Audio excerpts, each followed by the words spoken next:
Um, so and great running back too, run scheme. We talked about McDaniels and the run Yeah. scheme. The kind of Bucky Irving's a stud. And I think that the pieces are there. And McDaniel just made a lot of sense to me. Now Todd Monken, yeah, I would rather have McDaniels. But look, these guys are going to go where they want to, where they feel that you know they're going to get paid the most. To be quite honest with you, Right. you have to pay these guys, and take care of them. And I think right now with the Buccaneers, they're in a place where, you need to start, hiring coaches, offensive coordinators, defensive coordinators, people who can do their job, and that are reliable, um, and that you can count on, and that have experience. Because if Mm. you don't have the experience, you're going to see what happens. You're going to fall halfway through the season right off a cliff. Yeah, and I talked about this with Stephen Che. That interview will be coming out soon. But it's almost like the last 2 seasons or 3 seasons, really, Bowles has dealt with first-time play callers on the offensive side of in the NFL at least, Hmm. and he's had to divert more of his attention over there to make sure they were good. And I wonder if he's maybe spread himself thin over the last couple seasons with trying to get those guys prepared, and it's left less time for him with his own defensive staff to get them up to speed and be there as a sounding board for them. So I'm in agreement with you. I like the Nate Shieldhouse, Rams McVay's play drawer or whoever he is, and some of these other guys out there that are younger. And maybe if things don't work out, they'll gradually take over the reins, kind of like what they hoped to happen with Liam last year with that OC job, and then obviously you got the head coach job, and who can blame someone, right?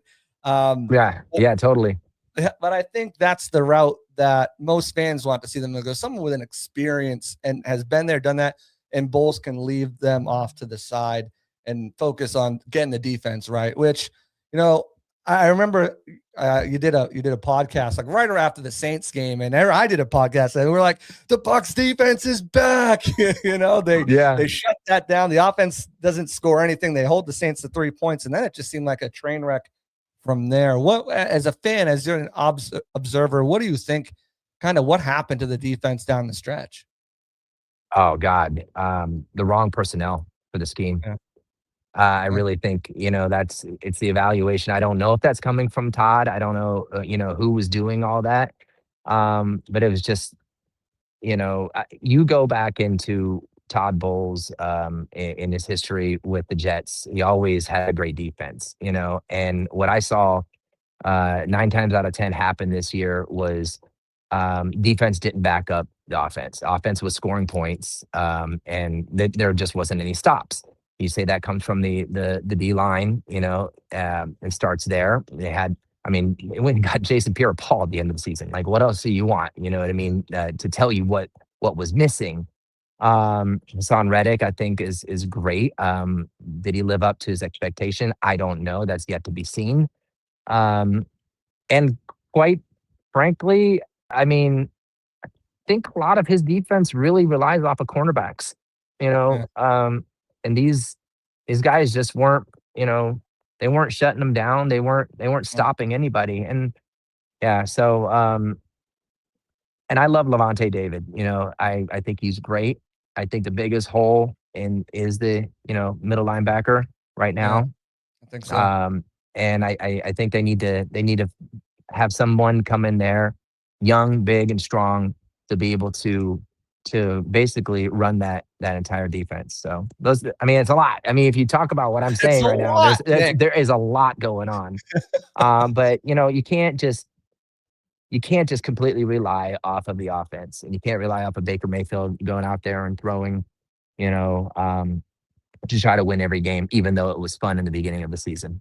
Yeah, especially when the injuries start. Then you lose Chris for extended period of time. You lose Mecca, you lose Mike, then you lose your guards, and it just compiled the issue. And I think you're dead on. When you say it's the defense, it's all the defense, right? It's the deep Todd Bowles system, as you mentioned, works best when everything's complementary, and that's the cornerbacks being able to cover because the front four is getting enough pressure, and the linebackers Exactly. are taking care of the middle of the field, and none of that happened on a consistent basis, which was obviously a big part of the reason why they started losing all those games and couldn't get right.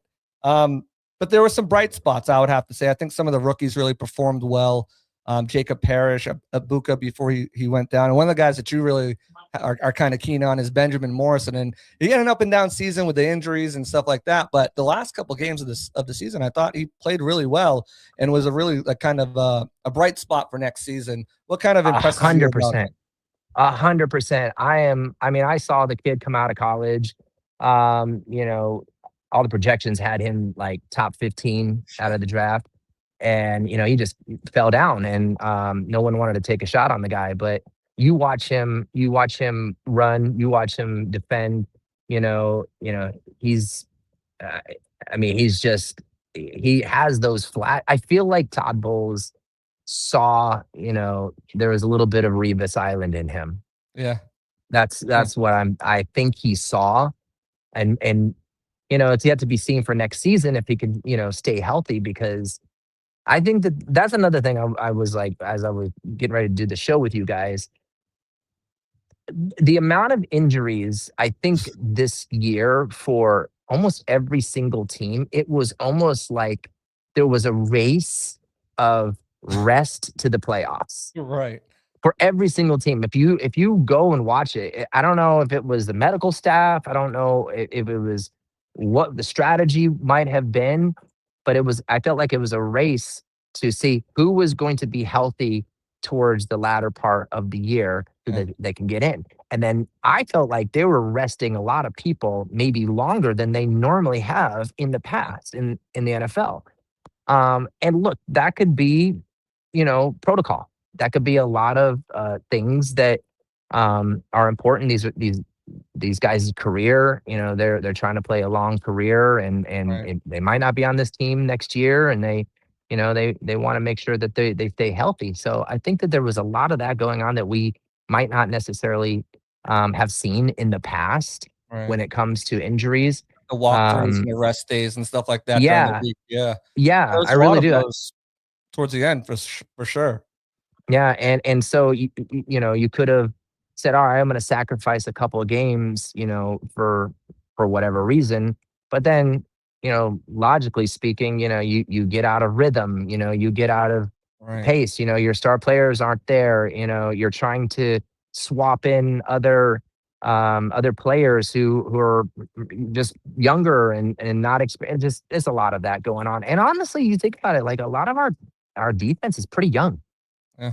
There's a lot of young guys on that defense, I mean, there wasn't a lot of veterans Levante, as it used to be. Levante, starting wise, Levante was your oldest starter, and I think the next one after that was Vita Vea. And Yeah, then Winfield is probably right there as or Jamel Dean, I think yeah, those are your three, and they're not I mean Levante, yes, but I mean I think Vita Vea is only 30, Jamel Dean's under 30. So yeah, it's a pretty young team, and you hope that that experience that they had will help propel them in the future, along with some additions made this year. And that's where Jason has to come in, because I know a lot of fans are up in the arms and like, oh, Jason should have fired Todd. Todd should have fired, but like all those meetings of the minds had to happen before the Glazers were even meeting with Todd. They had to meet with Jason. Todd had to meet with Jason. Jason had to meet with the Glazers, and then the Glazers met with Todd and decided they're gonna. But they have to have a game plan, right? If Jason's keeping Todd and firing there has to be some sort of game plan, and that includes the draft and free agency and bringing in players. If you could bring in, we know the Bucks usually aren't aggressive, and maybe that's something that Jason needs to change this offseason. You were talking about, the dude from Cincinnati last season, and what a difference would have he made if he stayed healthy across from a guy. yeah. Like I'm loving the rumors I'm hearing about Max Crosby right now. that would be great. I mean, I've been living in Vegas for Yeah. almost 9 years now, and me and the Back Two Boys have a residency at Sphere out here. It's a beautiful day, and my son's actually he's at baseball practice, so I decided to jump on with you guys and kind of work it at the same time. But anyways, Max Crosby's from Vegas, right? And you saw what happened out here with that team. I think I sent a little message, Max. I love Vegas, but I am from Tampa. We could use you down there, bro. Yeah. It'll be really good, because I really think it's just a couple pieces, and a couple new coaches, and I think we'll get it right next year. That's my hope. I mean, it doesn't hurt that Spytek is the GM out there and Tom Brady is an owner, right? Tampa No, yeah. connections there. Maybe they Hey, come in. listen, Oh, oh, that's what I'm saying. You see it so much, these relationships that, kinda trickle down the trees and, head back to the places that, there's always like a favor probably behind the scenes. "Hey, don't it, you forget about me, buddy," you know? I helped get you that job. But I don't know. That's the thing. Like Jason has been so he's been so reserved when it comes to parting with draft picks. And Crosby's going to cost you at least a first and a two, if not, a first and another first. I would love the move even so. I think it's great. But what's on Max Crosby obviously is on your wish list. Do you think Jason will make that move? And what else do you hope that they find out there in free agency or the draft that can help them next year? Well, first of all, let me just say, I mean, look, trading is obviously, you know, you have to be able to, what can you give me in return, right? Right. That's pretty much what it is. Exactly. We got way too many receivers Oh, in Tampa. We got way too many receivers in Tampa. We got a lot. McMillan. You got. I mean, I could name probably like 6 receivers. Total that I think that we could part with somebody for a trade. Chris Godwin? So Would you be amendable for Chris Godwin and maybe like a 2 or something like that? yes, yeah, I Okay. love Chris. I love Chris. He's all Tampa, and that's the thing about Tampa. They all these guys that get into the Ring of Honor. Tampa's an incredible place to be. The community is really great. The programs that the foundation, the families, the things that the players do for the Sure. community, and I think they become really happy being there and don't want to leave. What a It great happens spot. all the time, Florida. and so you know it's easier to kind of stay, probably take a pay cut, and not have to pick up and leave and move your family, I'm sure, which is an issue. But yeah, like we got a lot of receivers out there. I think that there's some trade pieces, but Jason's gonna get it right. He always does. The only thing that I can say going forward is that, I think the mindset really should be, it's not a one and done situation when it comes to going and getting a Super Bowl or making it into the playoffs. Let's make this, I mean, aside from rebuilding, which is, that sucks What they for need any to team. do. We've been through our rebuild, God, A less than lot. 10 years ago. You know what I mean? Multiple times within the past 20 years. I don't think we're at that stage. No. I think that we are in a place where a couple pieces, um, and with the mindset of let's make this a 5-year plan. Because I think Baker's going to be great. He's gonna. I think he's fine. He had that injury. Everyone with the Rams, Yeah. and It I think lingered. that it lingered, and he's probably a tough kind of guy that. Um, Probably didn't wanna let anybody know, and he wanted to play through it, and I respect that. Did in But, Cleveland, remember? yeah, no, Yeah. yeah. So oh my god, that was another thing. I had to stop myself from texting Baker as well because I did text him a couple times. I think I was sending him, like, music, I think I sent him, like, because my son is a big, Venom fan, Yeah. and so I sent him the theme song from Eminem Great. and Venom, and I'm like, Great. "This should be your motivation song before this game." And he's like, Venom, "Thanks, man. venom, Thanks venom. thanks, man. Appreciate it." So funny. That's awesome.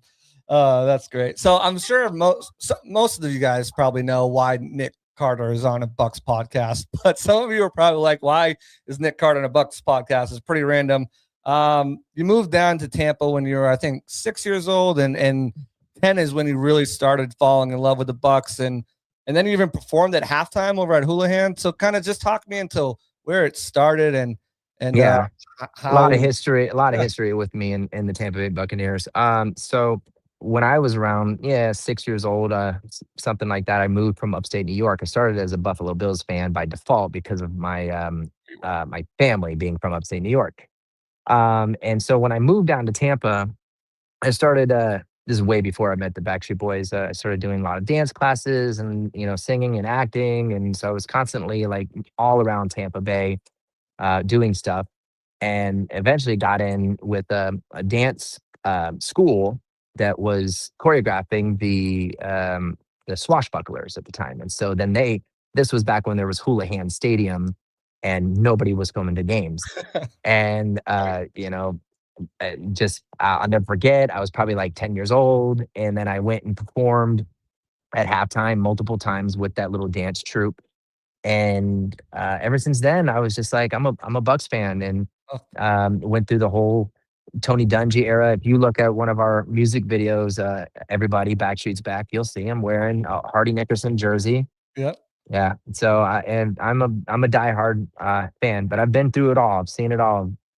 Spent lots of time in Tampa. Trent Dilfer was a really good friend of mine. Just a lot of history.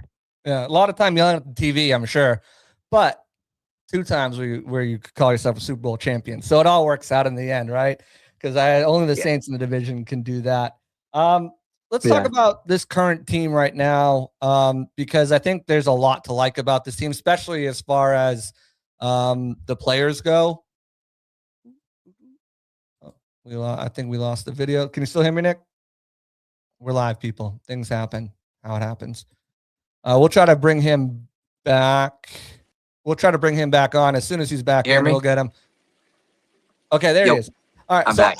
there's a lot of likable guys on this team. You know, you got Baker. Hold on, bro. I think something happened with the feed and the volume. Hold on one second. Yeah, technical difficulties. We're working them out live. Checked 1, 2. Oh, we'll get him back. We'll get him back. He must exit to close back out. But yeah, Nick Carter, guys, pretty cool. Big Bucks fan. I can't believe you trolled me. I'm over here retweeting and commenting, Nick Carter, are you breaking news? He's out here just having fun trolling. But what do you expect? It's all for fun. I got you. I'm back. Okay, perfect. So I was saying there's a lot of players on this team. They're very likable. Baker Mayfield, obviously, but like, who's some of your favorite players on this team right now that you're rooting for? We talked about Benjamin Morrison, but who else are your go-to guys? Who are you putting the jersey on Sundays? God, I'm a huge Mike Evans fan. That was such a bummer with the 1,000-yard season, kind of just the collarbone and everything. That huge Mike. I love Baker. I mean, a lot of people are pulling for Baker Mayfield right now. Seeing where he's come from.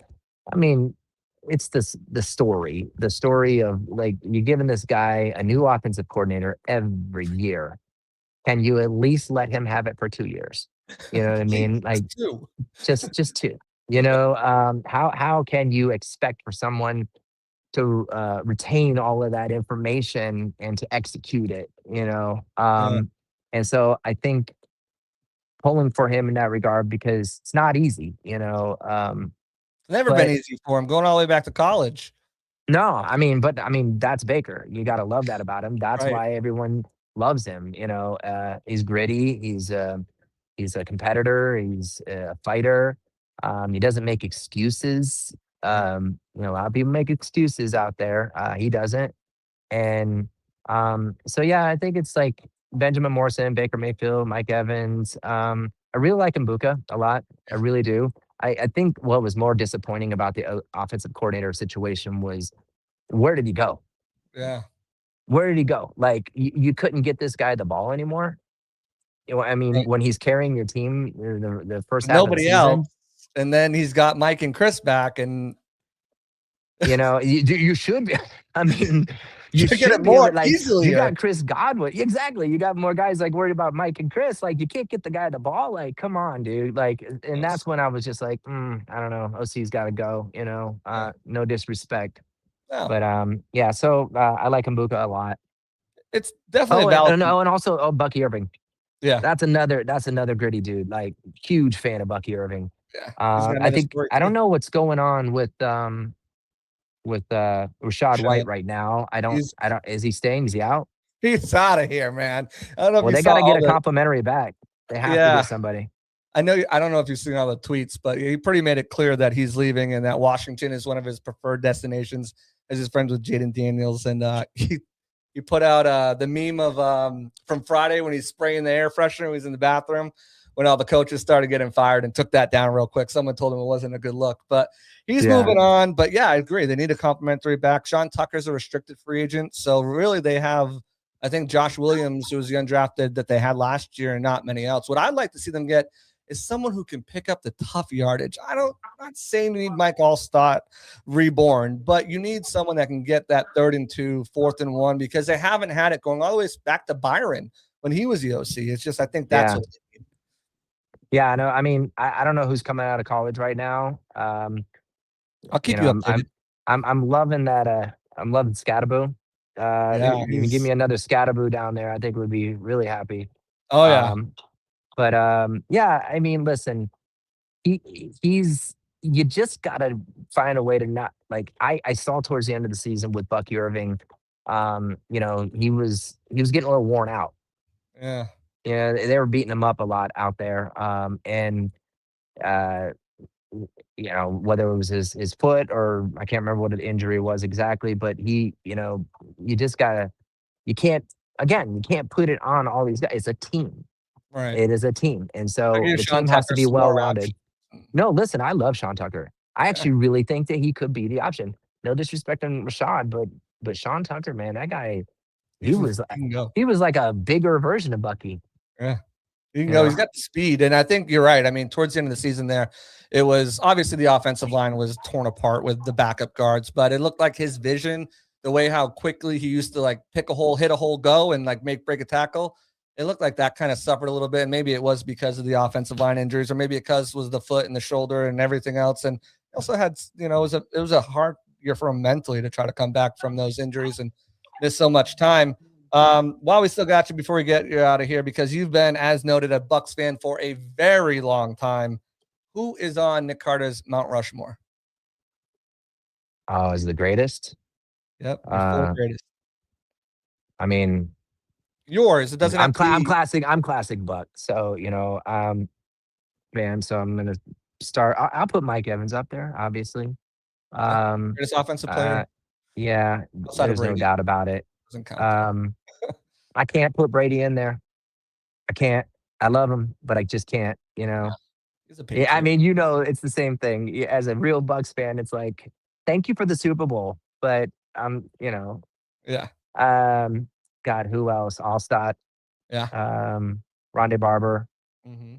um, Got one God, more, and a lot of people. You got Sapp, Brooks, Nickerson, Lynch. want to put Lynch in there, but I'm a little mad at the Niners right now. Man, they need to talk to Jason and figure out how they kept doing with all those injuries, because I don't know. And then they lose George Kittle on top of it. Such a heartbreaker for them.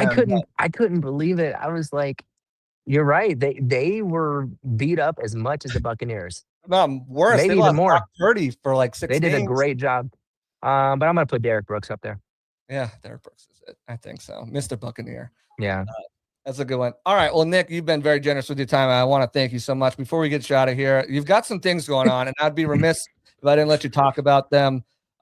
We've got obviously the new album dropped earlier, Love, Life, and Tragedy. That's the solo album. Check that out. You mentioned it, but you guys, you and the crew, the boys, as you will, have a residency in Vegas at the Sphere. Talk to me about that, because I've seen it online. Watched the YouTube, I watched Coldplay, watched Wizard of Oz, but like to be there, how incredible is that? And how excited are you that you get to do this show and be in Vegas where you're It's a living? blessing, man. It really is a blessing. For been here since 2017. I came here with the Backstreet Boys on our first residency, and just stayed here. And you know, that was about a 2-year run, and then we went on tour, put out some albums and everything. And you know, I being here, I live here. Both my daughters were born here in Las Vegas, so I've become really, you know, entrenched with the community. You know, Yes. my son's in baseball and all this stuff, and so A lot of charity yeah, things to do. eh, Don't yeah, I've yeah, seen no, all that. Right? yeah, totally. But I saw the Sphere getting built in real time, and as I was on a little hiatus with the boys, and I would drive my kids to school every single day and look at this massive venue and say, no, there's no way in the world we'll ever play that place. It's just not going to happen. And then the opportunity presented itself, and we felt that we had a good enough catalog of music, and also a great show. And Of so course you we produced it with them, and it's just been, I mean, over the moon, just very successful. But again, I'm just grateful, that I'm able to drive 15 minutes, to where I work. I could take my kids to practice, take my kids to school, be there for them, because as a touring artist, it can definitely be tough, Right. to travel the world and be away from your family. So right now, I'm just very grateful for the opportunity, and we're making a lot of people happy. People are coming to the show. They're all dressed in white. They're all reliving the '90s, or the music. It's just a whole nostalgic thing, and so yeah, I'm just grateful for it. Yeah, and you guys just announced a residency in Germany at Tuba, I believe, right? So you'll be doing that at the end of the year. You just launched your new merch store. Go check out that out, and Yep. you got CBD Carter as well. Talk to me about those things. How did CBD Carter come up? Carter CBD and Yeah. merch store. So just I'm a dancer, singer, but very athletic, and definitely believe in CBD products. Yes. So we created this thing called Carter CBD, which is really great. People are liking that.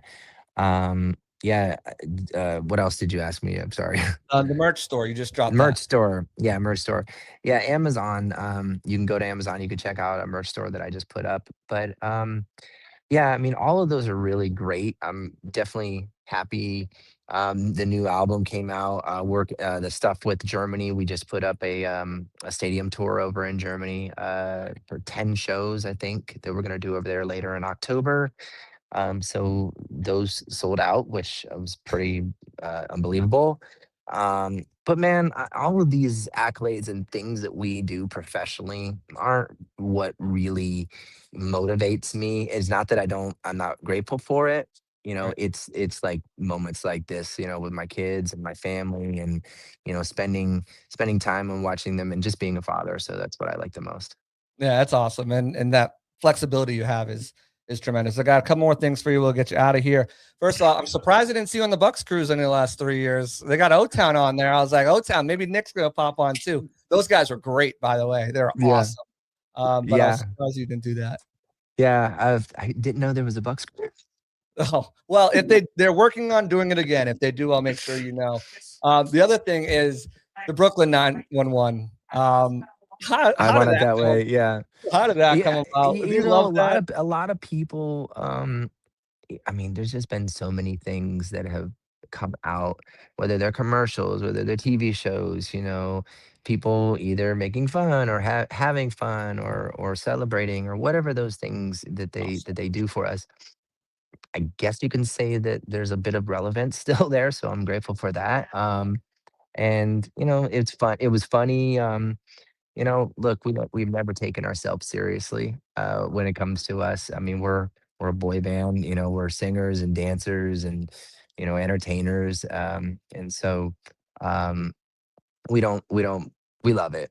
Look, that's the answer to the question. Yeah. We love it when people are talking about us. How about that? All right, I got a few things, and then we're out of here. Jackie Lee White, she asked, "What's your Super Bowl prediction?" So we'll get that. Mm, I'm, uh, I'm pulling really strongly for Matthew Stafford right now. I think everybody is. Yeah, I think he's just been on fire, and I think what I love is that it used to be a time back when older quarterbacks like just fell off a cliff, and it was fast. Late '80s, early '90s, it was like, but now with all the probably medical technology and advancements and things that are happening, you're seeing these quarterbacks that you love, still here, and still playing at a high level. So MVP level. I think the Rams, are definitely going for them in NFC. Um, God, as much as I hate it, the Patriots. Yeah, yeah. I think They it's may. good. I can't say I hate it. No, who hates the Patriots? Like, and it's nice to see them have form a new identity after Tom Brady. I think that's really great. So, but I think it's going to be Patriots and Rams. Yeah, that would be fun. It would be, I think, the fourth time or third or fourth time it's happened. It definitely make for a good one. I think a lot of people forget how like knocked around Matt Stafford got. Like, they forget the Lions days where he was just a battering ram and abused by I defenses. saw it. I remember it. There was that one clip you would watch on like the the NFL MVP. Network. Remember the NFL Network? Or what did they carry him up or something? I can't remember what happened. They carried it. And then came back. Yeah. It was like for the last play of the game, and they ended up winning it or something like that. He was on one leg. That was crazy. Yeah. I mean, see, I think of how long ago that was. That was when Megatron was. You're right. I mean, like Calvin Johnson. You're like, whoa, dude. Like, that was a long time ago. It feels that way. Yeah. I mean, he took a lot of abuse. Last question here, and then because I think everyone's wanting this. Noah's asking, you guys recording a new album or recording new stuff anytime soon? Is that happening? We have some stuff we're working on right now for this year. I can say some of it involves music, some of it involves touring, but we are the Sphere has definitely motivated us and fired us up. So we're coming in hot this year. Awesome. That's what I like to hear. I'm gonna a tiny little teaser about this January announcement. What's going on with that? Oh, what are you talking about? You said you had an announcement in January, and people have been freaking out on my comments about it. I hope he drops the January announcement. Oh, that. I can't remember what it was, but I know it's going to be big. It's going to be big. Stay tuned. Stay tuned. It's going to blow it up. Stay tuned. And he could be trolling or he could not be trolling. Take it for what it's worth. Yeah, so we started the show this way because some people tune in and they're like, you're all mad at me about the whole the Mike McDaniels but yeah, I was trolling. And because of my trolling, I was introduced to you. Yes, and it's been a pleasure, man. I really appreciate having you on. I try to keep it together throughout the show, but grew up watching your TRL, all that fun stuff. So you're definitely in rotation and still relevant in this household for sure. I appreciate that. Thank you. Yeah, absolutely. And anytime you want, man, if there's a bad loss during the season or a good signing and you want to just pop on and give your feelings, man, you're welcome on the show anytime. Really appreciate having you on. Thanks, bro. Ladies and gentlemen, Nick Carter. Peace out. See you later, man. Thanks. That's going to do it. Nick Carter from the Backstreet Boys is trolling us the whole time. Trolling us on these offensive coordinator things. I thought, I knew he talked to Jason and Bake a little bit, so I didn't know if those sources were coming from them. But turns out he's just playing jokes on us the whole time. But you gotta love it, right? That's his personality, though. Anyone in the comments who's not a Bucs fan majorly, and they'll tell you that he's quite the prankster, quite the jokester. So joke was on us. We don't know what's going to happen when the Bucs head offensive coordinator position, but we do know that Nick Carter could potentially be doing more music with the Backstreet Boys. Could potentially be doing more, maybe a solo tour. He wants the Rams to win the Super Bowl against the Patriots. We know some things. We know some things about Nick Carter and about this Buccaneers team. That's going to do it. That's going to do it for us here at the Pirate Parlay Podcast and the Sick Podcast Network. If you guys are just here for Nick, appreciate you for tuning in, for all the comments, everything. If you liked learning about the Buccaneers and want to watch some more, go ahead, subscribe, turn on notifications.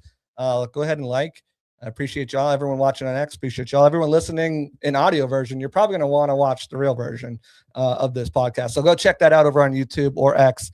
And as always, we got Stephen Che coming up later in the week. We recorded that this morning. So we got Stephen Che coming up. He had some good stuff to say. It's going to be a fun podcast.